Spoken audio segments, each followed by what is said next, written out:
जिस 2 सीट पर उपचुनाव में उन्होंने गठबंधन नहीं किया, उन दोनों सीटों का रिजल्ट क्या हुआ? अगर एनडीए आपके फैसलों से जीत जाती है और एनडीए को फायदा हो जाता है, जिस 2 ध्रुव में जो पार्टियां खड़ी थी, उनमें कहीं किसी को फायदा हुआ, किसी को नुकसान हुआ। हम जिस गठबंधन में थे उसके मतदाताओं को अच्छा नहीं लगा हुआ कि तेजस्वी यादव को सीएम बनाने के लिए वोट करें।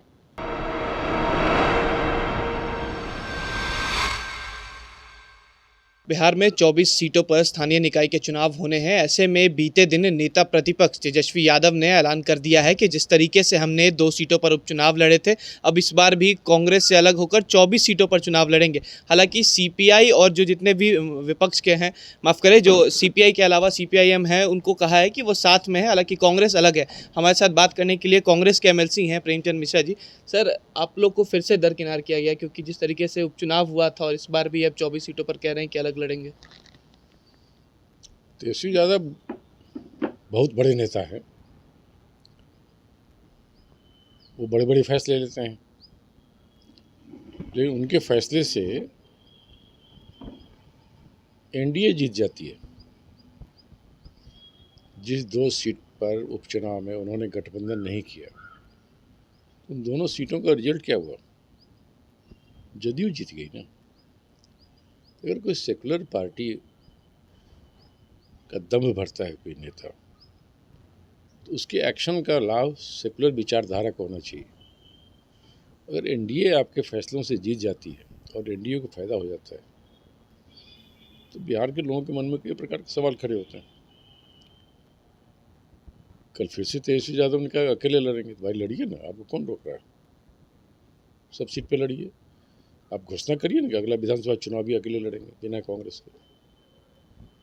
उनको घोषणा करना चाहिए लोकसभा चुनाव भी अकेले लड़ेंगे, तब समझेंगे ना बात। बड़ी पार्टी है, बड़े नेता है, तो उनको अकेले सब सीट पर सब चुनाव लड़ना चाहिए। नहीं, इस तरीके आटा का दाल बयान का भाव पता चल जाएगा। नहीं, इस तरीके का बयान दे रहे हैं कि केंद्र में तो साथ हैं कांग्रेस के, लेकिन यहाँ पर नहीं लड़ेंगे। क्या जिस तरीके से विधानसभा चुनाव में आप लोगों को सीटें मिली थी, उतना आप जीत नहीं पाए, इस वजह से ऐसा हो रहा है क्या? अरे जीत नहीं पाए, कोई अपनी गलतियों से थोड़ी नहीं जीत पाए। तेजस्वी यादव के नेतृत्व में चुनाव लड़ा गया था। मतदाताओं के समक्ष 2 ही चेहरा था, नीतीश कुमार और तेजस्वी यादव। जिस 2 ध्रुव में जो पार्टियां खड़ी थी, उनमें कहीं किसी को फायदा हुआ, किसी को नुकसान हुआ। हम जिस गठबंधन में थे उसके मतदाताओं को अच्छा नहीं लगा हुआ कि तेजस्वी यादव को सीएम बनाने के लिए वोट करें, लेकिन हमारे प्रत्याशियों को अच्छा वोट मिला। हम 19 सीट पर जीते भी हैं। कुछ सीटों पर और अच्छा उम्मीदवार होता या अच्छा ढंग से हम लड़े होते तो सरकार में होते, लेकिन वो अलग विषय है। मैंने भी तेजस्वी यादव जी का बयान सुना है, जो उन्होंने कल आके कहा कि हम केंद्र में कांग्रेस के साथ है। तो उन्हें बताना चाहिए ना बिहार में किस पार्टी के साथ है। ये चालाकी से राजनीति थोड़ी होती है। केंद्र में कांग्रेस के साथ आप हैं, क्यों हैं ये बताइए? बिहार में क्यों नहीं है? इसका क्या जवाब है? बिहार में किस पार्टी के साथ आप हैं? बिहार में किस पार्टी को फायदा पहुंचाना चाहते हैं?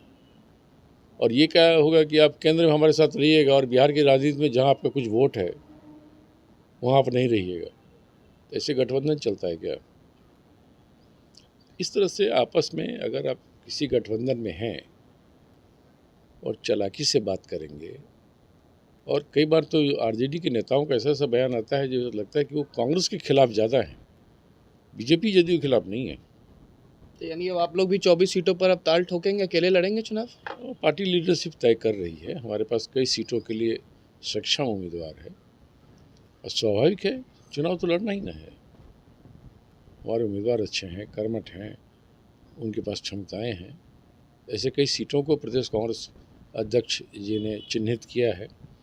उनके संपर्क में बहुत सारे उम्मीदवार लोग हैं, तो जल्दी इस बारे में फैसला लेंगे। जैसे एक सवाल है सर कि जिस तरीके से कल 2 दिनों से प्रदेश अध्यक्ष भी दिल्ली में है, कांग्रेस के विधायक दल के नेता भी दिल्ली में है, लगातार कोशिश कर रहे हैं लालू प्रसाद यादव से मिलने का, लेकिन समय भी नहीं दिया जा रहा है। अब तेजस्वी यादव खुलकर बोल रहे हैं कि हमें तो पता ही नहीं है। दिल्ली जाने का मतलब थोड़ी कि तेजस्वी यादव जी से बात करने गए हैं। कुछ व्यक्तिगत कामों से गए हैं दिल्ली, वो आजकल में लौट जाएंगे।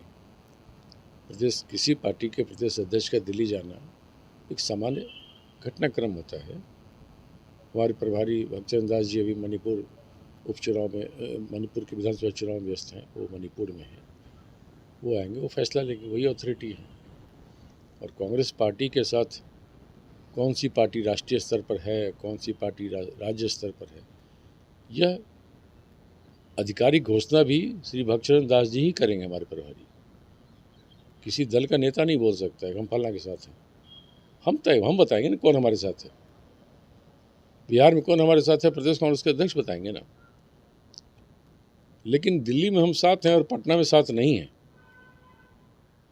राजनीति में यह नहीं होता है।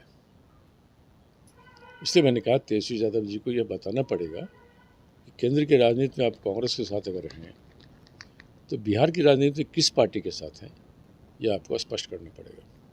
शुक्रिया। तो ये थे हमारे साथ प्रेमचंद मिश्रा जी ने। उन्होंने साफ तौर पर कहा है कि तेजस्वी यादव को बताना चाहिए कि अगर केंद्र में कांग्रेस के साथ हैं तो बिहार में किस पार्टी के साथ हैं। हालांकि जिस तरीके से तेजस्वी यादव ने बीते दिन कह दिया है कि 24 सीटों पर अलग चुनाव लड़ेंगे, तो उसको लेकर भी अब कांग्रेस तैयार है कि अगर इस तरीके का होता है तो उनके पास भी कई ऐसे लीडर हैं जो चुनाव लड़ने को तैयार हैं। फिलहाल खबर में सिर्फ इतना ही। आप हमारे साथ बने रहें और देखते रहें DTV भारत। नमस्कार।